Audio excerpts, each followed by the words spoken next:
ఆనవాళ్లు ఎక్కడా కనిపించావు. చదువుకుంటున్న పిల్లల్ని చూసి అది బడి అనుకోక తప్పదు. పెచ్చులూడిన పైకప్పు ఓవైపు, ఇసుకలో కూర్చుని చదువుకునే పిల్లలు మరోవైపు. ఫలితంగా ఆ స్కూల్లో చదువు నేర్చుకోవాలంటే విద్యార్థులు దడిసిపోతున్నారు.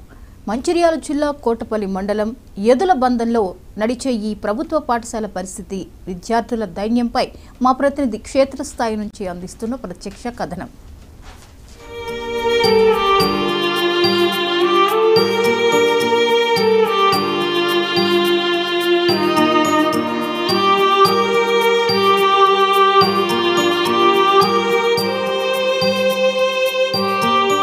పాఠశాలలోకి అడుగు పెట్టాలంటే గగనమే. ఆవరణ అంతా బురదమయం. అడుగు తీసివేస్తే అడుసులో వేసినట్టే. పైకప్పు చూస్తే భయమేస్తుంది. పెచ్చిలూడి నీరు కారుతోంది. గోడలు కూడా కూలే స్థితిలో ఉన్నాయి. పాడుపడిన భవనాలు మాదిరిగా భయంకరంగా దర్శనమిస్తాయి. తలుపులు లేనేలేవు. గదులన్నీ చీకటి గుహలను తలపిస్తుంటాయి.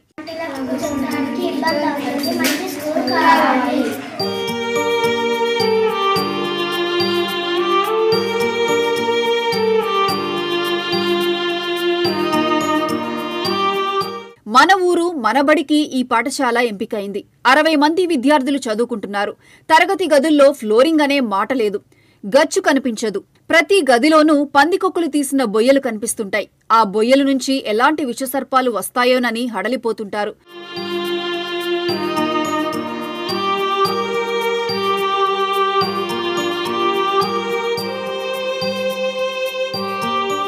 పాఠశాల ఆవరణ అంతా పిచ్చి మొక్కలతో, మట్టి కుప్పలతో, బురదతో నిండిపోయింది.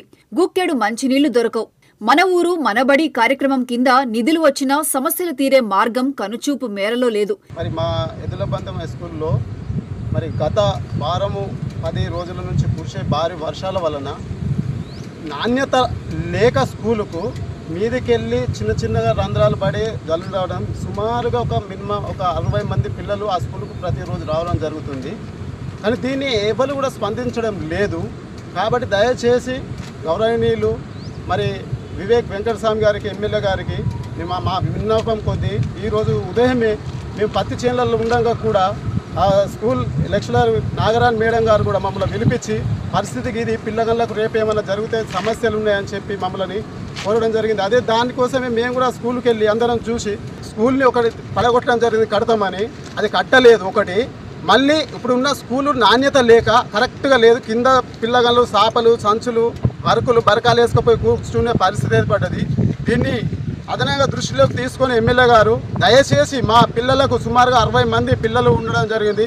రాను రాను ఈ పాఠశాల పరిస్థితి అగమ్య గోచరంగా మారడంతో పిల్లలను బడికి పంపాలంటేనే తల్లిదండ్రులు జంకుతున్నారు. ఇప్పటికైనా ఈ పాఠశాలపై అధికారులు, ప్రజా ప్రతినిధులు దృష్టి సారించాలని కోరుతున్నారు.